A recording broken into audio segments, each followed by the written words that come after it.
Hello! So this is another video. As an overview, in this video, well, I'm Savannah, by the way. In this video, I will be touching on topics such as healing the female reproductive system, how that spells into Kundalini energy and the chakras, clearing discarnate energies, and different herbal teas that aid in hormonal and neural system health in the body. Also, I'm going to be talking about, I'm reading all of this, just so you know. I wrote it all down, typing, and I'm just going to read it straight out of the document. I'm going to be talking about twerking and how all of that tied into my life last year and what I learned and where I am now with everything. How the journey called for me to be single, and most importantly, how the body talks to us. And every symptom is a communication and a calling for deeper introspection, attention, and self-regulating for healing.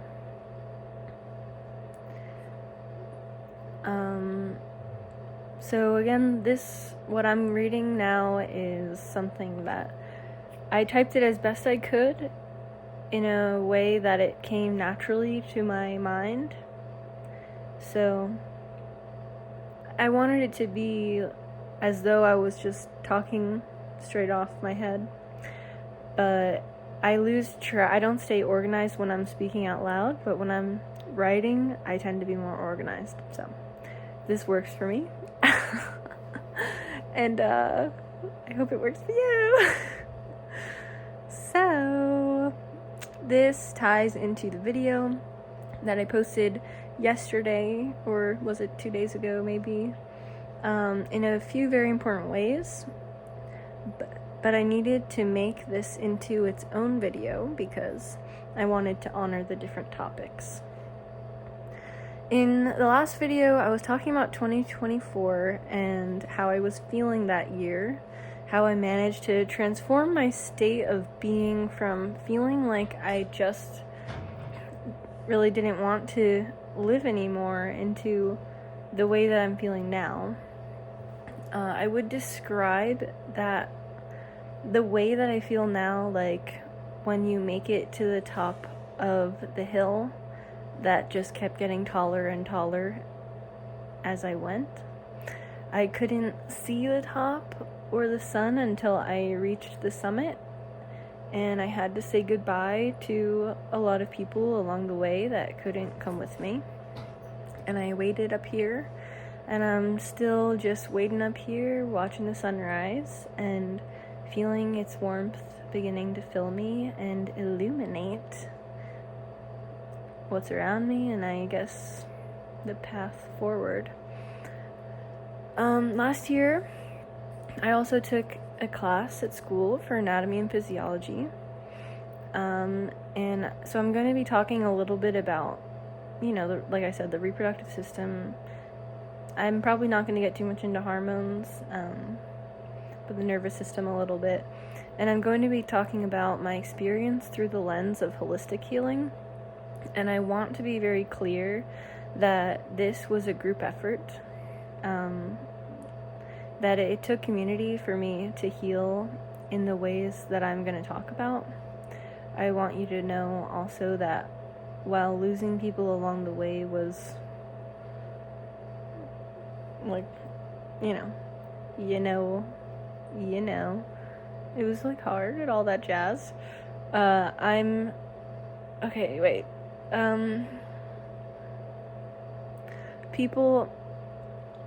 People you are attached to. Okay, so it's like, never mind, forget that. You know what I mean. But as these people fell away and disappeared for one reason or another, and I kept climbing, I found more and more of my soul community, and I just embraced the changes that were going on, even though it felt a little lonely sometimes. I'm gonna touch on loneliness and where I'm at with that a little bit later as well, but I'm just gonna get into it now. So to start off, I was in a very serious relationship in 2024, and I want to talk about this because I think that a lot of women have this programming in them as well. And when I say women, you could take it with a grain of salt, because like this program could be really in men or women. Let's see. And as you know, genders are very versatile right now. And also even like talking about the divine feminine and masculine and like healing those, man or woman, like it really doesn't matter. Like it literally doesn't matter if you have a wound for your divine feminine or if you have a wound for your divine masculine. Like there's going to be different lessons that are universal. So let's see.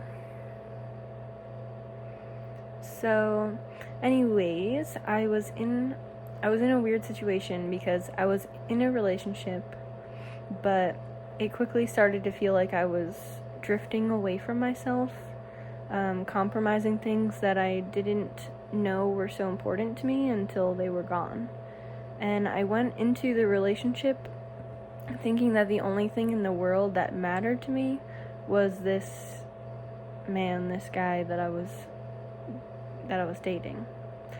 I wanted to, have babies with him, and I was thinking about life with him where I could see myself fitting into like his vision of life. And like I would say things like basically like a lifestyle. Like he wanted a lifestyle that I never wanted, but I would say like I would do it for him or something like that. Just because I thought that I was very attached. So even after a few months went by and I was having like very real feelings like it wasn't right for me, I wasn't listening to those, and I just kept trying to make it work, I guess. And I was communicating that, but it wasn't really being heard. And it got to the point that I started to feel suicidal, and I was having like serious bouts of like extreme depression, sadness. And I think I was also very stressed out and anxious as well, because I was going through all this. Meanwhile, I wasn't telling anyone except for this boyfriend. So I think the best word to describe this was like cognitive dissonance, because when I looked at myself and where I was in life around like February 2024, I couldn't really believe like the state I was in. Like I was so low, and I really didn't know how I got there. So like I said to my boyfriend at the time, like one night when I was like sobbing on the phone with him, I was like, I think I need to be single right now, because like I need to like focus on this, and like this is like serious business, and like I really need to like work on myself. And I would say things like, I don't have anything to give right now. And I actually tried breaking up with him multiple times, and he kept disagreeing with me and trying to stay together. And until finally, like, I really just couldn't take it anymore, and I left. And I'm not saying that like he was mistreating me and that's why I was feeling that way, but I think, okay, let me keep going. So I said I don't want to get too caught up in the details, but basically this was a pattern for me where I felt like I needed to be single to take care of myself, but then there was always this other person in my life who thought that I didn't need that I could stay with them and like keep being their person and being the person I was being for them, and that would just like, you know, and the thing is, like, this all is like boiling down and being condensed into me like learning to listen to my intuition and like learning to listen to basically like my guides and like God and like all that is and everything. So basically I had to fight for my right to be single and learn what that meant for me. What now it really means to me is that I'm focused on myself and my own health, and I'm not preoccupied with somebody else's needs, especially someone who, like, in my spirit, I know isn't right for me long term, spending like the rest of my life with.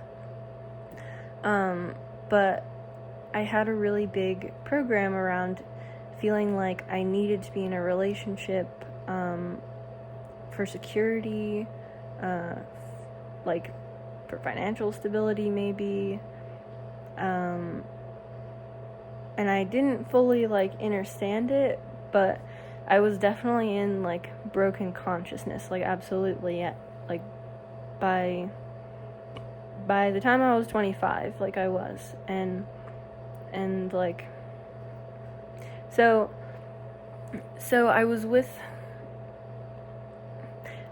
people who so the way I want to say it is like I was with people where like they might have been prioritizing me in like the 3D. So like materialistically they're prioritizing me with their time. They're prioritizing me, like, you know what I mean? But then like energetically they're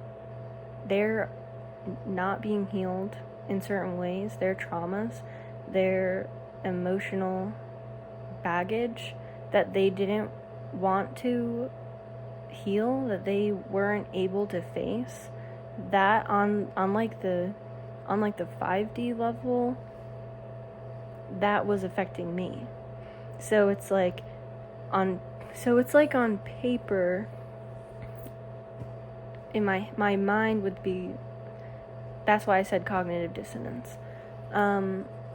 So, and I'm not blaming anyone or saying that I should have never been in those relationships, because I was there and I learned valuable lessons, and I did love who I was with, and the reason I was with them was because I was attracted to those relationships, and I attracted them into my life so that I could heal this and step into this new paradigm that I'm in now.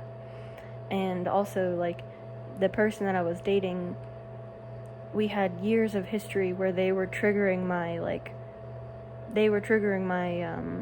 my father wounds, you know, by like kind of leading me on, and like, I mean, they were going through their own troubles, so naturally it was kind of toxic, just because like they were coping with extreme trauma, and then like that was triggering me to become attached because of my upbringing and my relationship with my father, which heavily affected relationships growing up, and personal relationships especially. So that's part of why I'm sharing this, because I know there's a lot of young women, they don't have to be younger than me, but women and men, boys and girls, that have they've been raised and they have trauma either with their mom or their dad. And if you don't know how that's going to affect you, then you're going to end up in a whirlwind of relationships until you're able to learn the lessons and heal. And it's really hard to do sometimes, you know? It's hard if you don't know. So, and you can be in situations that aren't safe and all this stuff. So it's, again, that is also something that in the future I'm going to be sharing more about. Hopefully spreading information, spreading knowledge and wisdom about that, so people can, you know, protect themselves, protect their energies, and like not have to learn the hard way for so long. Like, it's one thing to like learn the hard way like for a year or two, but it's like you don't have to do it for like 5, 10, 20 years, you know. So let's see. So here we go. Okay, so now let me throw something at you that I bet you didn't know, and let me know what you think about this in the comment section. If you knew this, you'd be like, savvy, I already knew that. Or if you didn't know, or let me know if you think it's true. But so this is what I learned recently. When a woman is in survival mode, her reproductive system can shut down.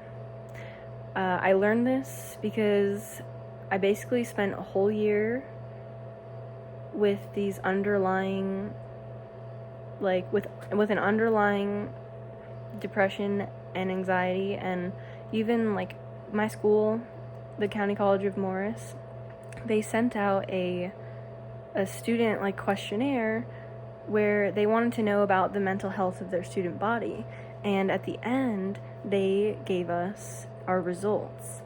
And part of what made me finally start to like tell people what was going on with me, part of it was because I took that questionnaire, and like on a scale out of like, I don't know, like either 0 or 1 to 21 for like depression, I was number like freaking like 20.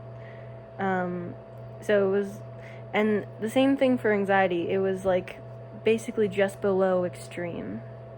So I was like, okay, I gotta start seeking help here. So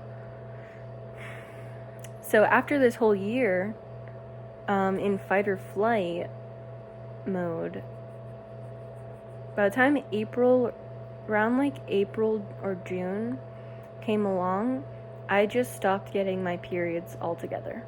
And basically it wasn't until I posted the last video I posted. So like, it wasn't until like January 20, like I think January 22nd or 21st or something, that I actually got the period back. So let's see. So it was a bit over 6 months that I didn't have a period, and I ended up seeing something. I'd been talking about it, so like my period not being there so much, that I think Instagram like suggested an account to me that was all about like women's cycles. And this woman on Instagram, she explained that when you're in fight or flight for a prolonged period, your body believes that its life is endangered, and it prioritizes survival over procreation. And that's not the case for everyone, because we all know that like people have become pregnant like and at the worst time possible. But it definitely is a thing for some people. I know it happened to me, and I look at it through like a holistic perspective and a spiritual perspective, and I think there were some spiritual things with that as well. So once I learned this, I started to take action, because basically okay, so let me read this. I started to make myself calming teas at night with different herbs that quell the sympathetic nerves and activate the parasympathetic nerves, which are the rest and restoration nerves. I also started focusing on long, deep breaths whenever I started to feel anxious, because as we all know, just doing that, the energy stops shooting through the sympathetic nerves, and the energy gets channeled into the parasympathetic nerves when you take deep breaths. So the sympathetic nerves they're raising your heart rate, and then the parasympathetic nerves are, at the same time, they're going to be lowering it. So slow, deep breaths. I just started to make a simple thing of reminding myself, like, because everyone says just take deep breaths, and It'll help to calm you, make you more mindful, but I started to look at it like freaking medicine because I was acknowledging that I had a problem. And, little things were, like, affecting me a lot because I was, like, on the edge all the time. So I started to focus on the nerves in my body and imagine them. So the sympathetic nerves are in the thoracic vertebrae, which it's the part of your spinal column that that's like, it starts like between the middle of your shoulder blades, kind of like maybe the top of your shoulder blades, and it goes down like almost to the base of your back where it goes into your hips. And then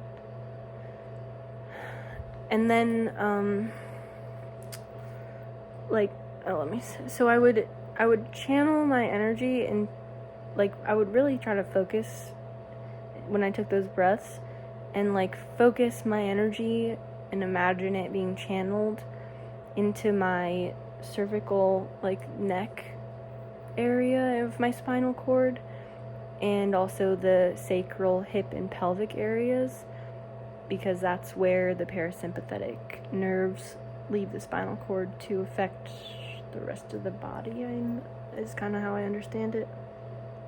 I bought myself some loose tea. So I bought organic chamomile flowers, passion flower leaves, valerian root, and ashwagandha root. So chamomile helps you relax. It helps you to get into that parasympathetic mode. And the passion flowers, I believe, does the same thing. Valerian root is like a form of a sedative, so it really helps to put you to sleep and calm you. And then ashwagandha actually that works with like the hormones. So I would say if you are struggling with sleeping or anxiety or even like hormonally, you could look into those and research them and potentially start to do them yourself. I would just I would boil the roots for like 5 minutes, and then I'd turn off the burner, and I would throw the chamomile flowers and the passion flowers in the water and let them just sit there as the tea cooled. And then I would add milk or honey if I wanted, and then I would just pour it through a strainer into my cup. And if you get a strainer that has like finer holes, then it's not an issue with the chamomile flowers. So I was using them to help me sleep at night, because I found that most of last year, I would get really anxious at night, and I would get hyper productive at night. And I still do stay up at night. I'm up late right now. But I'm not feeling anxious, so that's the only thing. Like, it's a little bit different. Well, it's a lot different. So I started to really nurture myself and listen to my body. And I also worked with a few different like psychics and who are at my school that I'm going to for the holistic therapy. Basically, the different students, we have practice sessions where we work on each other. So in the practice sessions, when they would work on me, they would help with various things like along the way. And about a week ago, one lady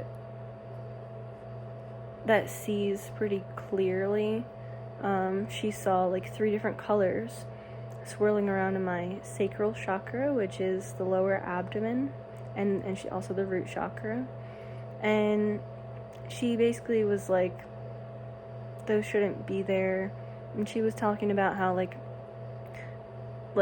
do these colors like have any meaning to you? And I would be like, oh, that was my ex's favorite color, or that's my other ex's favorite color, that's this person I had a crush on, that's his favorite color. And so she cleared those. And she was like, you're probably gonna get your period soon. And it took about like, I think it was like 1 to 2 weeks after that it happened. And that's kind of why I'm talking about everything, because I think that it was a group effort. So let's see, where am I?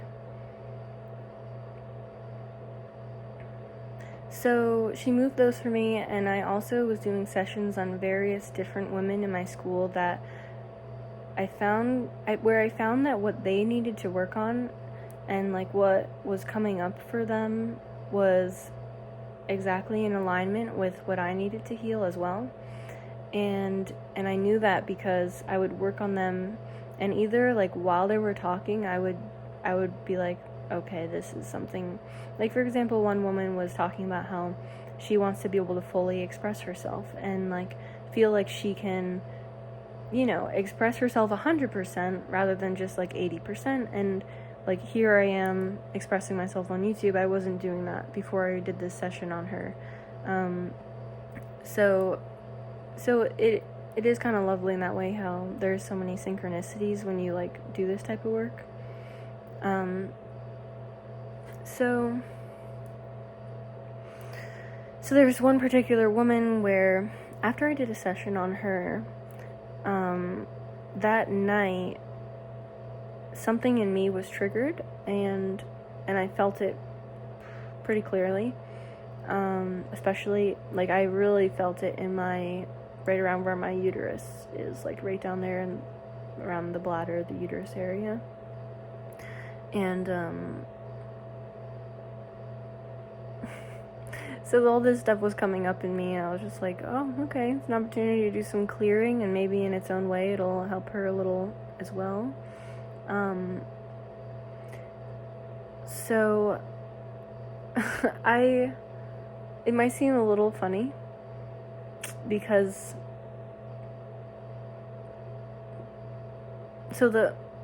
okay. I'm having a hard time again reading this. I'm a little dyslexic. I'm a lot dyslexic.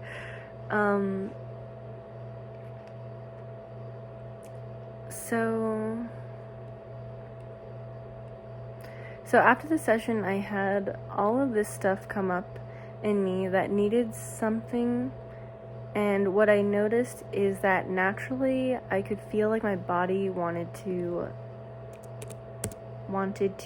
start twerking. And I know that might be a bit funny because of twerking in the modern day, but basically, like, the origin of twerking is women doing it because it benefited their female reproductive organs. So the movement wasn't about shaking my butt cheeks. It was like that's what it is about culturally right now in America, but like that's not its original purpose. So quite literally, I felt like I was creating like a whipping motion with my like lower back, where like the energy was getting like, like little by little at that very bottom part, it was just like moving. And what I noticed was that I could feel that energy in my sacral chakra and root chakra, like being like thrown off of the bottom of my trunk, my torso, not my torso, but my lower trunk. So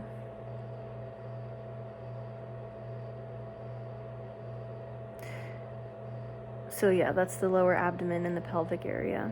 I felt that starting to move down, and I could feel like it wasn't. I could feel it like, almost like an ancient sense that I just let kind of take over, and then I started to just have fun with it. It's like when you're doing something that feels good and your body's just like, finds a rhythm. You just find a rhythm. That's natural. Women, very rhythmic. And just kept doing it until I felt like the energy was moved, So to this day, I'm still doing it. And I think that it is a very important part of what got my period back as well, because I've been doing, like, I did it, like, probably, like, well, I was doing it a lot, and then, like, 2 days in a row right before I got it. And I could just feel it, like, I could just feel it. So basically, I just feel like my body had, like, I would feel my body was craving it. So I would just, like, put on a song, and then, like, whatever song I wanted to listen to, and then I would just do it, like, a downward motion in time with the beat, and that's really it. So it's different from, like, the popular style of twerking, because it's a technique that I felt best moved the energy, and what it felt like was almost like the energy was getting, like, flicked off of, like, the bottom of me. And what I started to notice was that my spine was actually, like, really, like, my spine and my spinal cord was, like, really enjoying the experience as well, because it was, like, lengthening and expanding all the space in between the vertebrae. And I'm pretty sure I got a couple pops, like, just from loosening all of that, like, just, like, stretching it. It felt really good. Like, afterwards I felt taller, my neck felt good. I would say, like, just don't do improper form. Don't extend your spine. Like, don't put your head back. It's not good. Keep your spine neutral. So I highly recommend it. It can be very fun, and it releases tension. It's very nice. So if you're wondering about the technique I was using, I'm going to link my website in the description box. Like, if you wanted to, like, know more about how to do it, you can get in touch with me through my website. Eventually, I'm planning on offering Tantra coaching, and this essentially is connected with that, because it gets stuck energy from that sacral chakra, the second chakra, which is the sexual chakra, and it gets it flowing. And as you know, in order to get the kundalini energy moving, which is, like, the life force energy, like, going up and down your spinal cord, like, you really need to have open chakras and no blockages, because the chakras basically are energy centers for your body. In case you didn't know about, like, this is just basic information. So our bodies basically are 3D, but like, in my profession, we look at the body like the physical manifestation of many different forms of subtle energy, which some people can and some people can't see. So moving on, I'm sure I'll end up having videos where I, like, talk way more about that type of stuff. So the other thing that the cycle of a woman's period is highly connected to is the cycle of rebirth, like death and rebirth within her and her life and her energy, and it's something that's constantly cycling. So it's about letting go of what no longer serves us. And if you think about it, I had been in a situation where I needed to let go, but I couldn't figure out what to let go of or how, and I wasn't listening to my body and I wasn't listening to my intuition. In my defense, I was trying my best, and obviously I eventually did listen, because that's what got me here, and here I am now. But basically, my body was stuck, and the periods with each passing month being gone were a very important messenger for me. So in life, part of the structure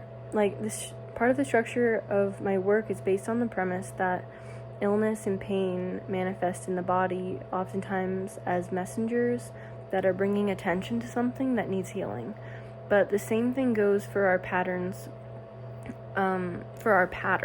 like our literal patterns we have in life, which it can take a long time to notice them because they're unconscious. But once you do notice them and you become aware, that pattern is a manifestation in your life of something that is not healed yet. If it's a pattern that's not good for you, usually it's something that needs to be healed. And then once you heal that, you don't have to go to behavioral therapy to force yourself to stop doing it. You're just gonna stop on your own because there's no energetic or emotional anchor for that pattern. Basically, the pattern is a protection mechanism. And so when you heal what it's protecting, it just falls away. Naturally, you just don't need to be burdened by it anymore. So I believe that the depression and all the emotional stuff was my body telling me and talking to me and calling to me for something. And it got really extreme because I really wasn't listening. And what's interesting is that the body is really intelligent. So it wants to be in health.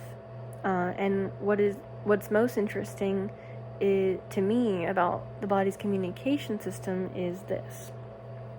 All communications start on the most subtle energetic levels. And when they aren't noticed and then corrected, the body will go into the next gear, one level higher. And it keeps gearing up more and more until it's a signal that's strong enough for you to listen to. And I hope that makes sense, because like when a trauma is created, or when there's an energy there, it starts as an energy, it starts as a memory, right? After it happens, now it's a memory, and there's nothing really to say that memories are real except the fact that you can still see it, you can still feel it, and like what it's in your brain. There's so many different theories about it, but basically it's an energy. It's an energetic imprint right there from that memory. And if it's a memory that caused you to create some sort of a coping mechanism, I'm not going to get into that too much. So after I didn't get my period for like 3 months, now I'm listening, right? After it had been 4 or 5 months, now I'm brainstorming. I'm brainstorming, how am I going to prioritize this? How am I going to decode this? Whatever this message is, what do I have to do to get this back to normal, back into a state of health?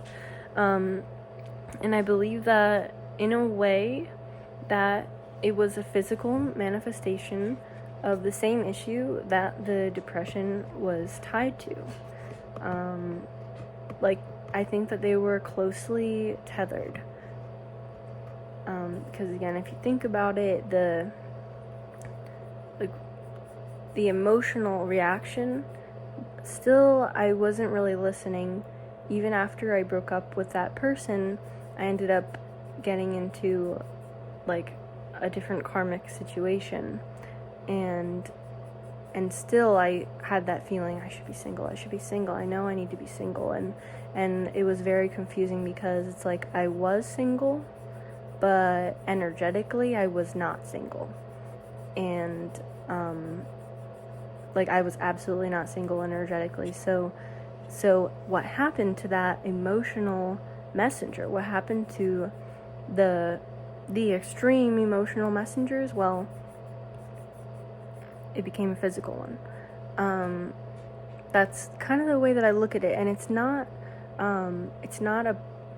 perfect, but at the same time, there are a lot of ways that, to me, it makes sense that they had a lot to do with each other. Because if you think about it, I was healing a lot of different things along the way. But, the core.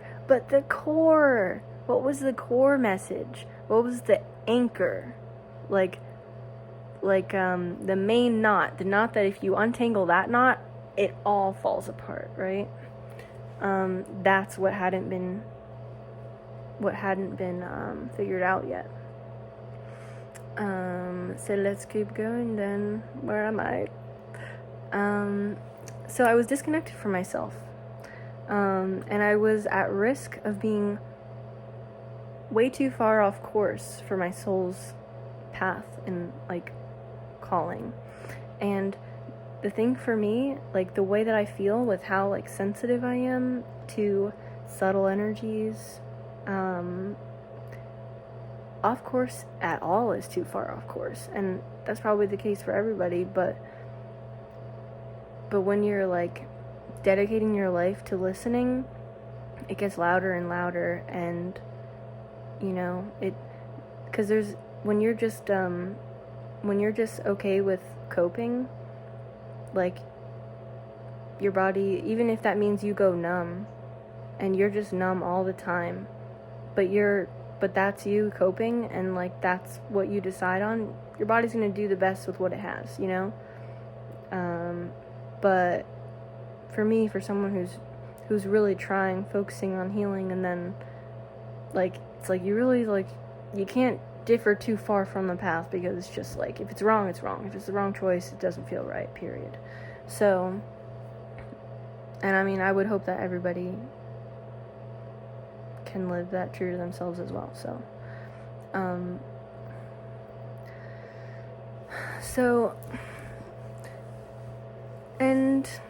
here's what I said. I said that it was a complicated culmination of my childhood. Last year into, like, January, finally, like, I feel like it's resolved. I feel resolved, even if there is, like, some residual, like, things of, like, did I really learn the lesson? You know, I'm, like, you know, gonna be tested and all that. But there were a lot of programs that I was working through last year that were just, like, deeply rooted things that I still hadn't been able to cleanse or heal after years of working on it, after years of... So I said I'm grateful because this was the most important one, in a way. Absolutely. Oh, not in a way. It was definitely the most important one, because it was the one where I learned to be with myself and to love myself regardless of my external situation. I think a lot of people would agree that's a really important one. I think... Okay, so in the last video I talked about a goat. If you want to go check that out, you can go to my channel. It's just the very last one that I posted. But I talked about a goat and its mom that had rejected it, and how the person in the video was saying, like, the guy was the farmer, and he was like, I'm really excited to raise this goat and to love it. And so, like, maybe if, you know, your circumstances, like the person who you thought would love you or whatever, if they're rejecting you, maybe it's because, like, the farmer, the shepherd, or, like in his metaphor, he was saying, like, God wants to take you, like, and nurture you as, like, directly. You know, he wants you to have a personal relationship with him, right? So I think that the goat that I talked about in that video, that for me, like, really represented also, like, love, like, external love, like, really, you know, like, the mother goat rejecting it, it's like me reaching for this love coming externally, like, I need this, like, my survival depends on this, because when you have a trauma around, like, love from, like, a young age, that is anchored in like fear of survival, because at that age you do need your parents to survive. So then it becomes really convoluted when you get older, and now you're finding relationships that are just as toxic as your relationship from childhood, because you're trying to heal it or fix what was broken back then, right? So let's see where I'm at.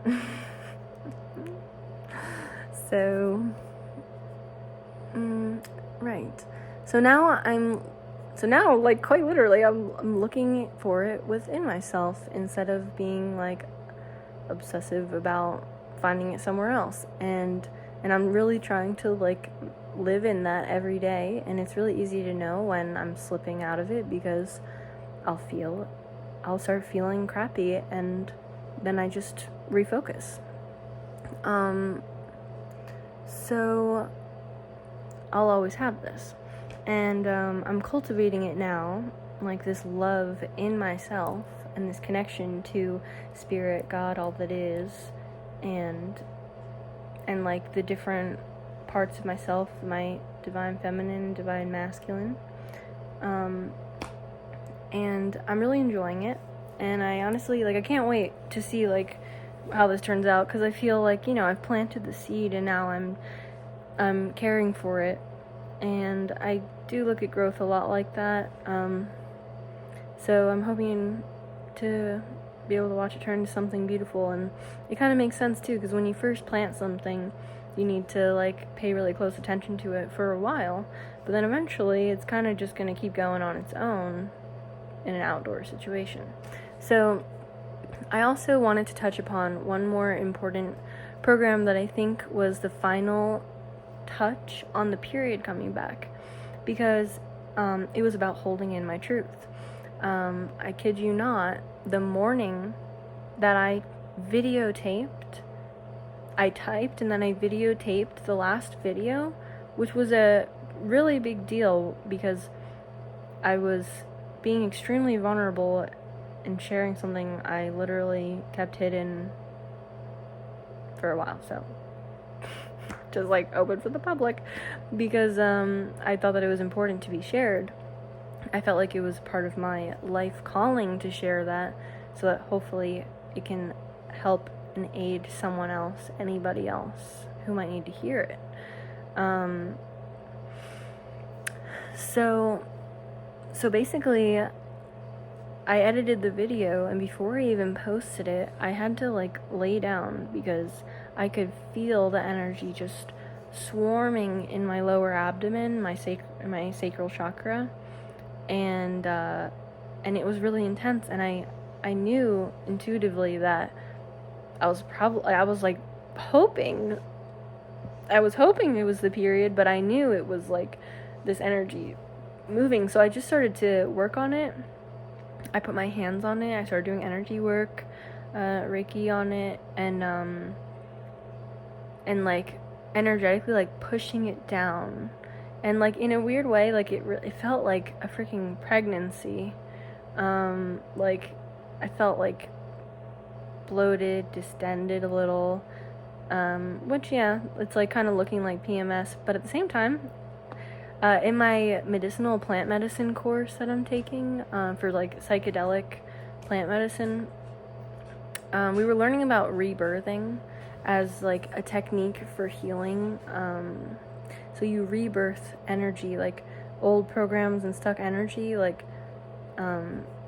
you rebirth it. So I knew instantly, like, okay, I'm like, this is something like I'm gonna like release this in like a metaphorical energetic birth. And so I was just kind of like letting it be like pushed down.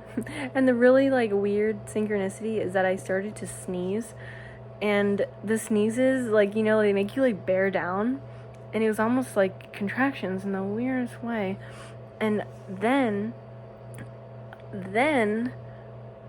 I literally felt a kick in my lower abdomen, like a jolt. And so of course, like, I was already thinking and like feeling like a pregnancy vibe, So, like, right away in my head, I was like, holy crow, that felt like a kick.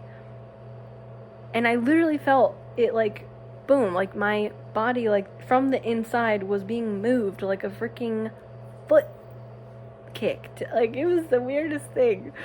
And then, like, right after that, I felt it, like, and then I just, like, rested for a little while, keeping my hands there, and when I got up, it had begun, which it was wild that happened. That was wild. But so in a way, the final piece to all of this puzzle was sharing it.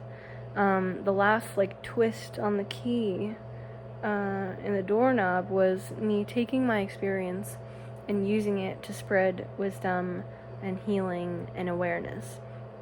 Like, even if the video gets no views, which it already has gotten views, so it's already touched one person, right? So at that point, like, the rest is history.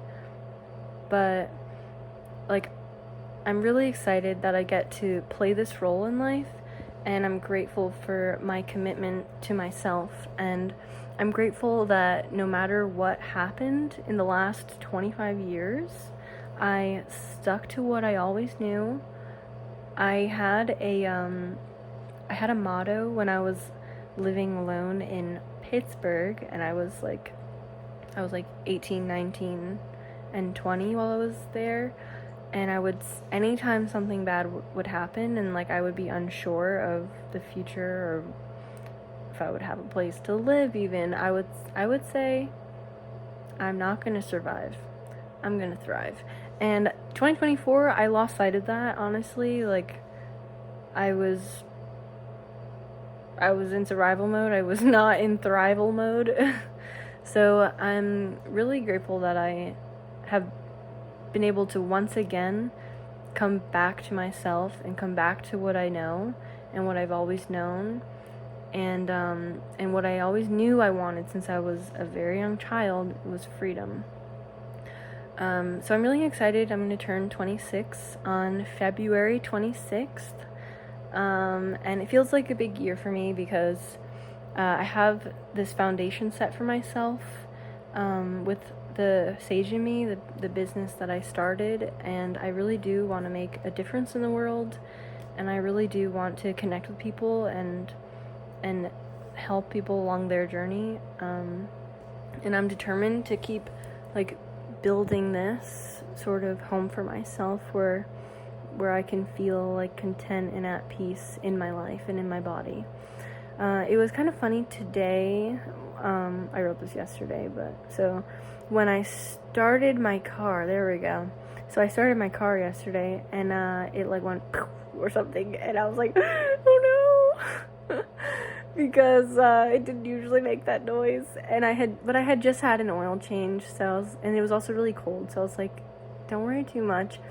But I was like, oh no, what if my car breaks down? I won't be able to get to California, and I really wanted to go to California after my school semester ends and, like, just start this new part of my life where I'm, like, working specifically on, like, my career, no longer in school, like, except for schools that are specifically for my career. And so the car did that thing, and I'm like, oh, what if I'm trapped here and I can't go to California? And instantly I was like, oh no.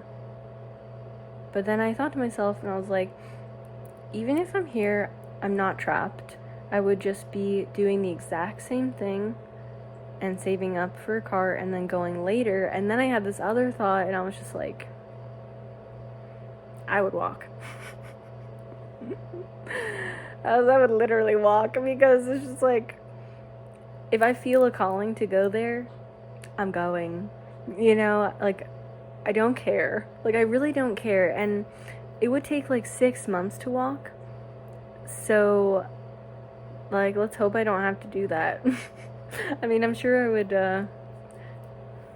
like, hitchhike or something. I don't know. But it's just one of those things where I want to be, like, dead set on listening to my heart, listening to my internal guidance, period, the end, boom. So, so this is the last thing and then I'm done.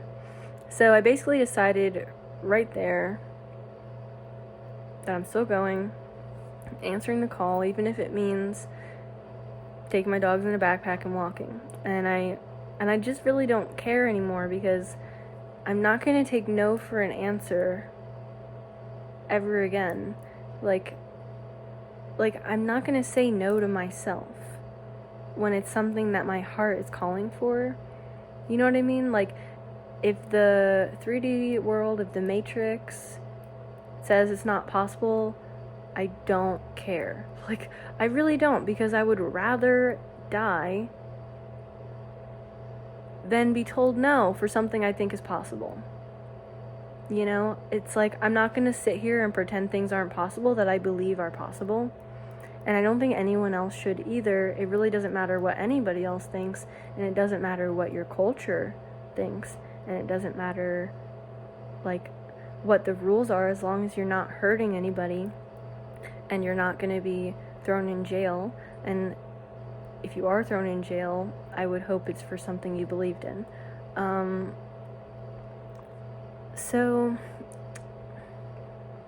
So I'm lucky, because last year I was able to see how far I was willing to go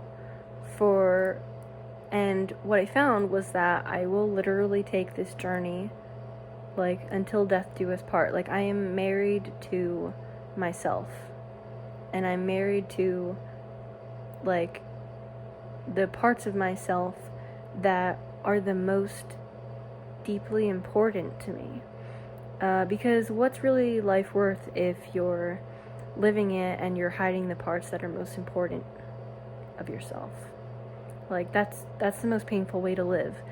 And you can choose to do it, and you can just choose to live and be numb and pretend it doesn't bother you, but I don't want to do that, and it just makes me want to die. So, I love you guys. Thank you for listening. And I really hope that you learned something, you got a good idea for something that you might be able to try if your period is also out of whack, or if you know someone where it's out of whack. Maybe looking into, like, are you just stressed all the time? And what can you do to change that? And if that means changing your whole life, how far are you willing to go to be healthy and to be happy and enjoy, while you're here. So yeah, I hope someone benefits from the information. I'm grateful for this life. I'm grateful for all the connections that I'm making every day, all the connections to people and ideas and energy. I'm grateful for the past being the way it was, and I'm grateful for everything that's coming towards me in the future. If anybody is interested in working with me, I'm putting my URL for the Sage in Me in the description, and it really is just thesageinme. That's the URL if you type it into the search bar. I'm offering tarot card readings, 15-minute check-ins that are they're good for if you just want to if you have a specific thing that you want to work on, a specific thing, and then we can just go in, try to find the knot and clear energetically.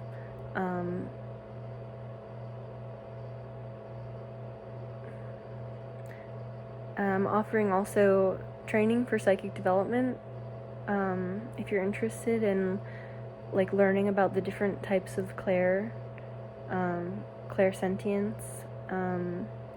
and seeing which ones are your strong suit, because everybody can do it. So if you're interested, that's on there as well.